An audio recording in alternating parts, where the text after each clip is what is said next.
Hello दोस्तों, आप सभी का स्वागत है आपके अपने यूट्यूब चैनल लर्न विद एजे पर। दोस्तों आज है 6 मई और आज की इस क्लास में हम लोग 5 मई को कुमार गौरव सर के द्वारा जो करंट अफेयर्स की क्लास करवाई गई थी और साथ साथ में जो लल्लन टॉप प्रश्न करवाए गए थे उन सभी प्रश्नों का आज की इस वीडियो में हम लोग रिवीजन करने वाले हैं। दोस्तों जैसा कि आप लोग जानते ही हैं, ये जो अपनी क्लास रहती है रिवीजन क्लास रहती है और डेली सुबह 5:30 बजे करवाई जाती है। तो दोस्तों ये जो क्लास है आप लोगों के लिए बहुत ही इंपॉर्टेंट रहने वाली है, क्योंकि इसमें हम लोग करंट अफेयर्स के क्वेश्चंस के साथ साथ में लल्लन टॉप प्रश्नों का भी रिवीजन करते हैं और बहुत ही कम समय में पूरी क्लास का रिवीजन आपको यहाँ पर करवा दिया जाता है। तो चलिए दोस्तों शुरू करते हैं बिना देरी करे आज के अपने इस सेशन को और देख लेते हैं आज का अपना पहला प्रश्न। तो दोस्तों यहाँ पर अपना सबसे पहला प्रश्न दिया गया है विश्व अस्थमा दिवस।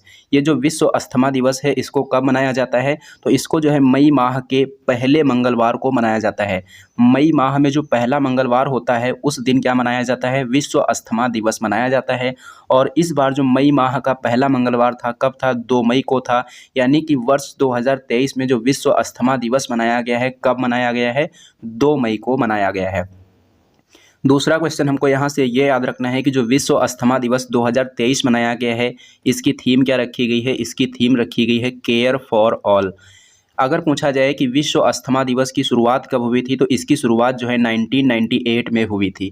तो दोस्तों यहाँ से आपको 3 प्रश्न याद रखने हैं। पहला प्रश्न कि विश्व अस्थमा दिवस कब मनाते हैं, तो इसको जो है मई माह के फर्स्ट मंगलवार को मनाया जाता है। कब मनाते हैं? मई माह के फर्स्ट मंगलवार को। और इस बार मई माह का जो फर्स्ट मंगलवार है किस दिन था? 2 मई को था। यानी कि इस बार ये 2 मई को मनाया गया है। थीम इसकी क्या है? थीम इस बार इसकी है केयर फॉर ऑल। और ये पहली बार कब मनाया गया था, यानी कि इसकी शुरुआत कब हुई थी? तो इसकी शुरुआत जो है 1998 में हुई थी। अब हम बात करेंगे इंपॉर्टेंट पॉइंट की, यानी कि लल्लन टॉप प्रश्नों की। तो सबसे पहला प्रश्न है कि श्रमिक दिवस कब मनाते हैं? श्रमिक दिवस जो है ये 1 मई को मनाया जाता है। विश्व कैंसर दिवस कब मनाते हैं? ये प्रतिवर्ष 4 फरवरी को मनाया जाता है। टीबी दिवस कब मनाते हैं? टीबी दिवस मनाते हैं 24 मार्च को। और इस बार इसकी थीम क्या थी? इस बार इसकी थीम थी yes we can end TB. इस बार इसकी ये थीम थी। हीमोफीलिया दिवस कब मनाते हैं? हीमोफीलिया दिवस प्रतिवर्ष 17 अप्रैल को होता है। और एड्स दिवस कब होता है? एड्स दिवस होता है 1 दिसंबर को। मलेरिया दिवस कब मनाते हैं? मलेरिया दिवस प्रतिवर्ष मनाते हैं 25 अप्रैल को। उसके बाद में हम देखेंगे नेक्स्ट पॉइंट, और नेक्स्ट पॉइंट यहाँ पर दिया गया है सर्वश्रेष्ठ फीफा पुरुष खिलाड़ी 2022 किसको चुना गया है? सर्वश्रेष्ठ फीफा पुरुष खिलाड़ी 2022 किसको चुना गया है? लियोनेल मेसी को चुना गया है। और लियोनेल मेसी किस देश के खिलाड़ी हैं? ये अर्जेंटीना के खिलाड़ी हैं।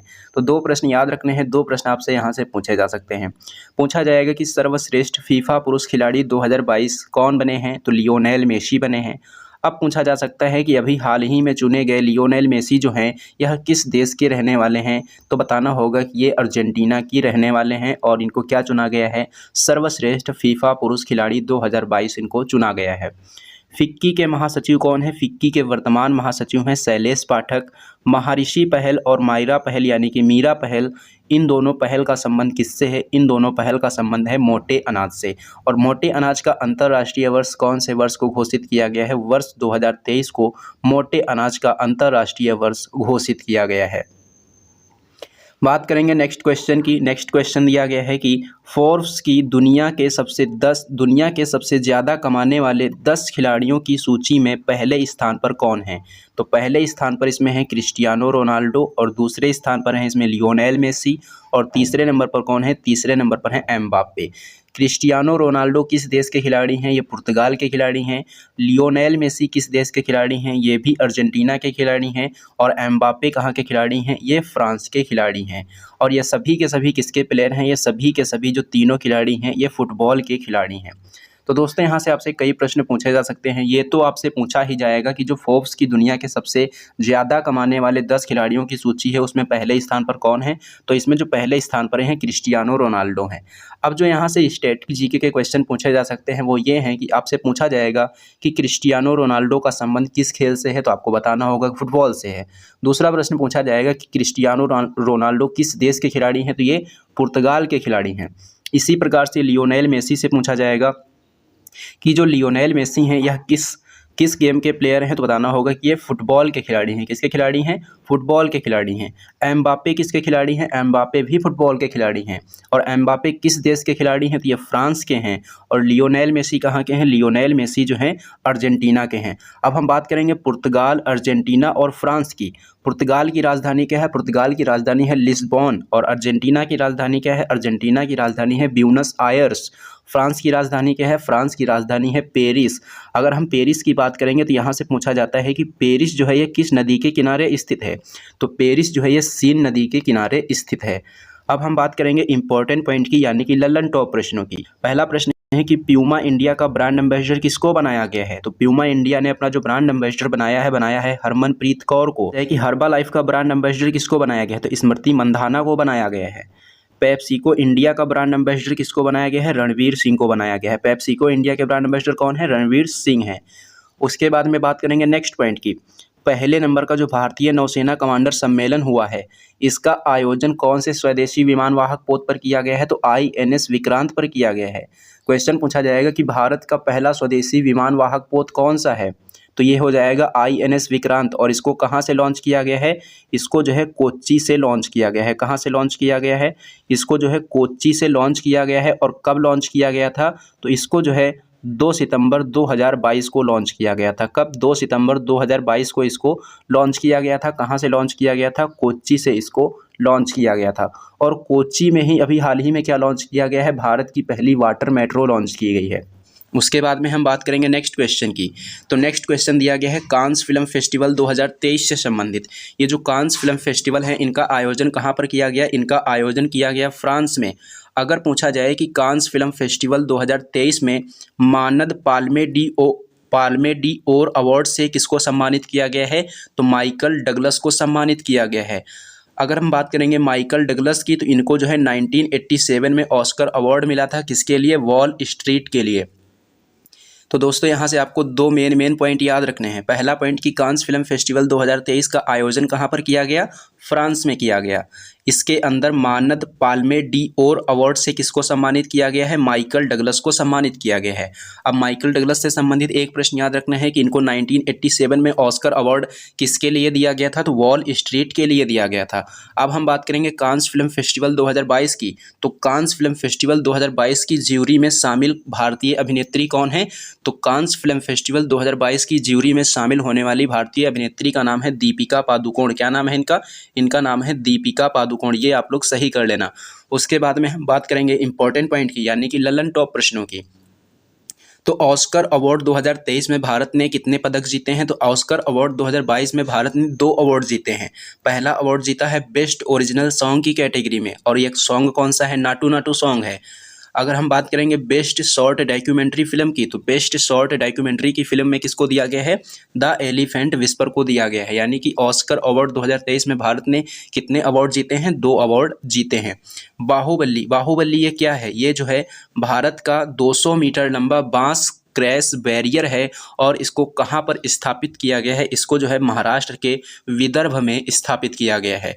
अब हम बात करेंगे नेक्स्ट पॉइंट की। तो नेक्स्ट पॉइंट दिया गया है जूनियर कबड्डी विश्व चैंपियनशिप 2023 से संबंधित। जूनियर कबड्डी विश्व चैंपियनशिप 2023 का विजेता कौन बना है? विजेता बना है इसका भारत। किसको हराकर? ईरान को हराकर। नेक्स्ट पॉइंट है अरेबियन ट्रैवल मार्केट ATM 2023। अपना क्वेश्चन यहाँ पर दिया गया है अरेबियन ट्रैवल मार्केट 2023, यानी कि ATM 2023 का आयोजन कहाँ पर किया गया? UAE में किया गया, यानी कि संयुक्त अरब अमीरात में किया गया। भारत की ओर से इसमें कौन से मंत्रालय ने भाग लिया है? तो पर्यटन मंत्रालय ने भाग लिया है। इसका उद्देश्य क्या है? इसका उद्देश्य है पर्यटन को बढ़ावा देना। तो दोस्तों यहाँ से आपको दो मेन पॉइंट याद रखने हैं। पहला पॉइंट अरेबियन ट्रैवल मार्केट का आयोजन कहाँ पर किया गया? संयुक्त अरब अमीरात में किया गया। भारत की तरफ से कौन से मंत्रालय ने इसमें हिस्सा लिया है? तो पर्यटन मंत्रालय ने इसमें हिस्सा लिया है। बात करेंगे इंपॉर्टेंट पॉइंट की, यानी कि ललन टॉप प्रश्नों की। पहला प्रश्न दिया गया है कि भारत में रामसर साइट्स की संख्या कितनी है? तो भारत में जो रामसर साइट्स की संख्या है वो है 75। और मैक्सिमम रामसर साइट कौन से राज्य में है? मैक्सिमम रामसर साइट जो है ये तमिलनाडु में है। रामसर कन्वेंशन कब हुआ था? ये जो है 2 फरवरी 1971 को हुआ था। इसीलिए 2 फरवरी को क्या मनाते हैं? विश्व आर्द्रभूमि दिवस मनाया जाता है। अगर हम बात करेंगे रामसर की, तो ये रामसर नाम का जो स्थान है कहाँ पर है? ईरान में है। अमृत धरोहर योजना किसके लिए स्टार्ट की गई है? ये जो है रामसर साइट्स के संरक्षण के लिए ये योजना शुरू की गई है। भारत के अंदर विश्व धरोहरें कितनी है? तो भारत के अंदर जो विश्व धरोहरों की संख्या है वह है 40। इसको याद रखना है 32 + 7 + 1। 32 का मतलब है 32 सांस्कृतिक धरोहरें हैं, 7 का मतलब है 7 प्राकृतिक धरोहरें हैं, 1 का मतलब है 1 मिश्रित धरोहर है। और एकमात्र जो मिश्रित धरोहर है वो कौन सी है? वो कंचनजंगा है, जो कि सिक्किम में स्थित है। अब हम बात करेंगे नेक्स्ट पॉइंट की। तो नेक्स्ट पॉइंट दिया गया है कि भारत का 53वां टाइगर रिजर्व कौन सा है? तो रानीपुर टाइगर रिजर्व है। ये कहाँ पर है? उत्तर प्रदेश में है। और अगर पूछा जाए कि भारत का 52वां टाइगर रिजर्व कौन सा है? तो 52वां टाइगर रिजर्व हो जाएगा रामगढ़ विसधारी, जो कि राजस्थान में है। नेक्स्ट पॉइंट दिया गया है कि भारत का नवीनतम नेशनल पार्क कौन सा है? तो भारत का जो नवीनतम नेशनल पार्क है देहिंग पटकई नेशनल पार्क है। और ये किस राज्य में है? ये असम में है। भारत के अंदर बायोस्फीयर रिजर्व कितने हैं? तो भारत के अंदर 18 बायोस्फीयर रिजर्व हैं। नागालैंड के वर्तमान मुख्यमंत्री कौन है? नेफियो रियो हैं और इनको 5वीं बार मुख्यमंत्री नियुक्त किया गया है। मेघालय के मुख्यमंत्री कौन है? मेघालय के मुख्यमंत्री हैं कॉनरैड संगमा। और त्रिपुरा के वर्तमान मुख्यमंत्री कौन है? त्रिपुरा के वर्तमान मुख्यमंत्री हैं doctor Manik Shah. Hornbill festival कहाँ मनाया जाता है? हॉर्नबिल फेस्टिवल नागालैंड में मनाया जाता है। और अगर पूछा जाए कि त्योहारों का त्योहार किसको कहते हैं? तो त्योहारों का त्योहार कहते हैं हॉर्नबिल फेस्टिवल को। उसके बाद में हम बात करेंगे नेक्स्ट पॉइंट की। तो नेक्स्ट पॉइंट दिया गया है BBC Indian sports woman of the year पुरस्कार 2022 किसको दिया गया है? तो मीराबाई चानू को दिया गया है। 28वें नंबर के लेखा महानियंत्रक किसको नियुक्त किया गया है?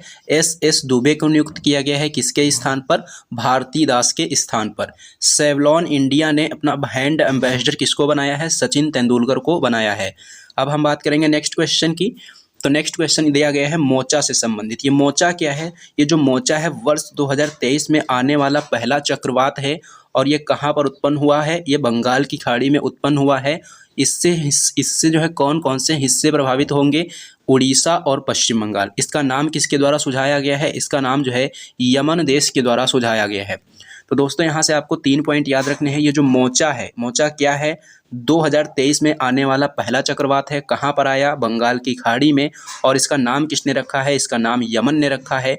इससे कौन कौन से हिस्से प्रभावित होंगे? उड़ीसा और पश्चिम बंगाल प्रभावित होंगे। तो ये चारों पॉइंट यहाँ से आपको याद रखने हैं।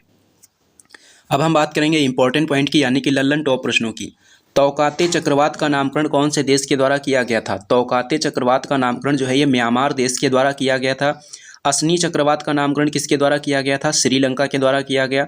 चक्रवात को विली विली जो है कहाँ पर कहा जाता है? चक्रवात को विली विली कहते हैं ऑस्ट्रेलिया में। एल नीनो शब्द का अर्थ क्या है? एल नीनो शब्द का अर्थ है क्राइस्ट चाइल्ड। क्या है इसका अर्थ? Christ child. नेक्स्ट पॉइंट की बात करेंगे। तो नेक्स्ट पॉइंट यहाँ पर दिया गया है कि इंडियन एयरफोर्स में कमांड कॉम्बैट यूनिट की पहली महिला अफसर किसको बनाया गया है? इंडियन एयरफोर्स में कमांड कॉम्बैट यूनिट की पहली महिला अफसर किसको बनाया गया है? तो सालिजा धामी को बनाया गया है। सियाचिन में तैनात होने वाली पहली महिला अधिकारी कौन है? शिवा चौहान है। प्रित्जर आर्किटेक्चर पुरस्कार 2023 किसको दिया गया है? चिपरफील्ड को दिया गया है। नेपाल के वर्तमान राष्ट्रपति कौन है? रामचंद्र पौंडेल हैं। बालकृष्ण दोषी, इनका भी हाल ही में निधन हो गया है। इनको वर्ष 2023 में कौन से पद्म पुरस्कार से सम्मानित किया गया है? तो पद्म विभूषण से सम्मानित किया गया है। और ये एकमात्र भारतीय हैं जिनको प्रित्जर आर्किटेक्चर पुरस्कार दिया गया था। अगर पूछा जाए कि एकमात्र भारतीय का नाम बताइए जिनको प्रित्जर आर्किटेक्चर पुरस्कार से सम्मानित किया जा चुका है, तो नाम होगा इनका बालकृष्ण दोषी। और इनको इस पुरस्कार से कब सम्मानित किया गया था? वर्ष 2018 में इनको इस पुरस्कार से सम्मानित किया गया था। उसके बाद में हम बात करेंगे नेक्स्ट क्वेश्चन की। तो नेक्स्ट क्वेश्चन दिया गया है CU चयन पोर्टल। CU चयन पोर्टल किसके द्वारा लॉन्च किया गया है? UGC के द्वारा लॉन्च किया गया है, यानी कि यूनिवर्सिटी ग्रांट्स कमीशन के द्वारा इसको लॉन्च किया गया है। विश्वविद्यालय अनुदान आयोग के द्वारा लॉन्च किया गया है। अगर पूछा जाए कि इसको किसने लॉन्च किया है, तो इसको UGC के हेड जगदीश कुमार के द्वारा लॉन्च किया गया है। उसके बाद में हम बात करेंगे नेक्स्ट पॉइंट की। तो नेक्स्ट पॉइंट दिया गया है UPSC से संबंधित यूनियन पब्लिक सर्विस कमीशन, संघ लोक सेवा आयोग। इसका उल्लेख संविधान के कौन से आर्टिकल में है? आर्टिकल नंबर 315 में है। वर्तमान अध्यक्ष कौन है इसके? मनोज सोनी हैं। और इसकी स्थापना कौन से आयोग की सिफारिश पर हुई थी? ली आयोग की सिफारिश पर हुई थी। ई समाधान पोर्टल किसके द्वारा लॉन्च किया गया? विश्वविद्यालय अनुदान आयोग के द्वारा लॉन्च किया गया। इंडोनेशिया अपनी नई राजधानी कहाँ पर स्थानांतरित कर रहा है? तो नुसंतारा में स्थापित कर रहा है। नुसंतारा कौन से द्वीप पर स्थित है? नुसंतारा जो है ये बोर्नियो द्वीप पर स्थित है। नेक्स्ट पॉइंट की बात करेंगे तो नेक्स्ट पॉइंट दिया गया है कि लद्दाख में सेना की बटालियन की कमान संभालने वाली पहली महिला अफसर कौन बन गई हैं, तो कैप्टन गीता राणा बन गई हैं। फर्स्ट इलेक्ट्रिक तीर्थ कॉरिडोर कहाँ पर स्थापित किया जा रहा है, उत्तराखंड में स्थापित किया जा रहा है। उत्तराखंड की बात करेंगे तो उत्तराखंड की राजधानी क्या है, उत्तराखंड की राजधानी है देहरादून। और अगर पूछा जाए कि उत्तराखंड की ग्रीष्मकालीन राजधानी क्या है, तो उत्तराखंड की ग्रीष्मकालीन राजधानी हो जाएगी गैरसैंण। और यहाँ पर विधानसभा की सीट कितनी है, विधानसभा की सीट है यहाँ पर 70। कितनी है, विधानसभा की सीट जो है यहाँ पर 70 है। तो 3 पॉइंट याद रखने हैं, राजधानी देहरादून, ग्रीष्मकालीन राजधानी गैरसैंण और विधानसभा की सीट कितनी है, विधानसभा की सीट है यहाँ पर 70। स्थापना कब हुई थी, स्थापना इसकी वर्ष 2000 में हुई थी। तो ये 4 पॉइंट यहाँ से आपको याद रखने हैं। उसके बाद में हम बात करेंगे नेक्स्ट क्वेश्चन की, स्टारबेरी सेंसर। स्टारबेरी जो सेंसर है किसके द्वारा लॉन्च किया गया है, इसरो के द्वारा लॉन्च किया गया है। इसका काम क्या है, इसका काम है तारों की सटीक स्थिति बताना। स्टार्स की सटीक स्थिति बताने के लिए कौन सा लॉन्च किया गया है, स्टारबेरी सेंसर लॉन्च किया गया है। किसके द्वारा, इसरो के द्वारा इसको लॉन्च किया गया है। अब हम बात करेंगे इसरो की, तो इसरो के वर्तमान हेड कौन है, इसरो के वर्तमान हेड हैं एस सोमनाथ। स्थापना कब हुई थी, स्थापना हुई थी 15 अगस्त 1969 को। मुख्यालय कहाँ है, मुख्यालय इसका बंगलुरु में है। अब हम बात करेंगे नेक्स्ट पॉइंट की, तो नेक्स्ट पॉइंट दिया गया है माउंट मेरापी ज्वालामुखी कहाँ है, इंडोनेशिया में है। माउंट सिनाबुंग ज्वालामुखी कहाँ है, इंडोनेशिया में है। माउंट क्राकातोवा ज्वालामुखी कहाँ है, ये भी इंडोनेशिया में है। मौना लोवा ज्वालामुखी कहाँ है, ये अमेरिका के हवाई द्वीप पर स्थित है। भूमध्य सागर का प्रकाश स्तंभ किसको कहते हैं, स्ट्राम को कहा जाता है। बैरन द्वीप कहाँ है, अंडमान एंड निकोबार में है और ये भारत का एकमात्र सक्रिय ज्वालामुखी है। माउंट किलिमंजारो कहाँ है, ये तंजानिया में है। माउंट कोटोपैक्सी कहाँ है, माउंट कोटोपैक्सी जो है ये इक्वाडोर में है। व्यास सम्मान 2022 से किसको सम्मानित किया, ज्ञान चतुर्वेदी को सम्मानित किया गया। उपन्यास कौन सा है इनका, पागलखाना है। अब हम बात करेंगे नेक्स्ट क्वेश्चन की। नेक्स्ट क्वेश्चन दिया गया है एरेक्सवी। एरेक्सवी क्या है, एरेक्सवी जो है ये दुनिया की पहली आरएसवी वैक्सीन है। आरएसवी वैक्सीन का मतलब है रेस्पिरेटरी सिंकिएटल वायरस।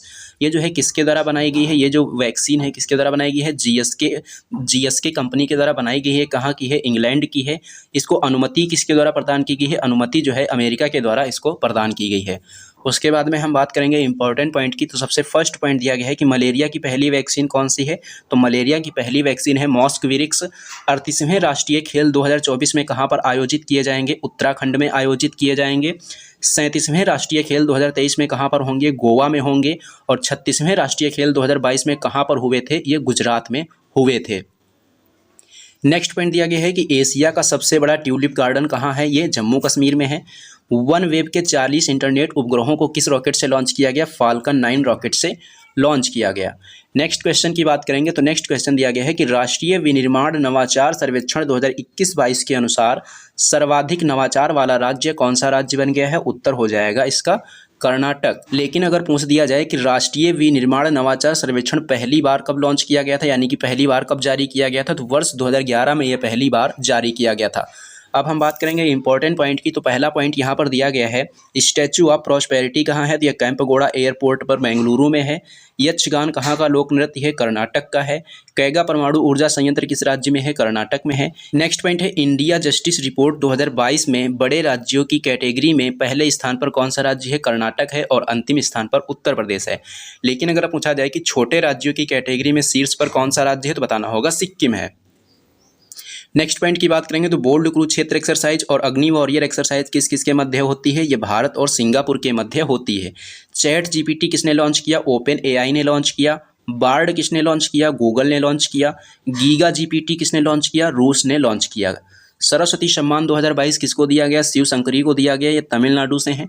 और उपन्यास इनका कौन सा है, उपन्यास है इनका सूर्यवंशम। नेक्स्ट क्वेश्चन की बात करेंगे तो नेक्स्ट क्वेश्चन दिया गया है गीता कर्मिकुला बीमा जो योजना है इसको कहाँ पर शुरू किया गया है। गीता कर्मिकुला बीमा योजना को कहाँ पर शुरू किया गया है, तेलंगाना में शुरू किया गया है। किसके द्वारा, के चंद्रशेखर राव के द्वारा। किसके लिए शुरू किया गया है, तो टोडी टैपर्स के लिए इसको शुरू किया गया है। अगर दुर्घटनावश इनका निधन हो जाता है तो इनको 5 लाख रुपए, इनके परिवार को कितने रुपए प्रदान किए जाएंगे, 5 लाख रुपए प्रदान किए जाएंगे। इंपॉर्टेंट पॉइंट की बात करेंगे तो जियो सिनेमा का ब्रांड एम्बेसडर किसको बनाया गया है, जियो सिनेमा का ब्रांड एम्बेसडर बनाया गया है रोहित शर्मा को। गवर्नर ऑफ द ईयर 2023 किसको चुना गया है, शक्तिकांत दास को। आतंकवाद सूचकांक 2022 में भारत की रैंक क्या है, भारत की रैंक है इसमें 13। आज के लास्ट क्वेश्चन की बात करेंगे तो आज का लास्ट क्वेश्चन दिया गया है कि इंदिरा गांधी महिला सम्मान निधि योजना किसके द्वारा शुरू की गई है, तो यह हिमाचल प्रदेश राज्य सरकार के द्वारा शुरू की गई है। तो दोस्तों ये था आज का आपका सेशन। ये सेशन आपको कैसा लगा है कमेंट बॉक्स में कमेंट करके ज़रूर बताना। अगर ये सेशन आपको पसंद आया हो तो इसको लाइक करना और इसे अपने दोस्तों में ज़्यादा से ज़्यादा शेयर भी करना।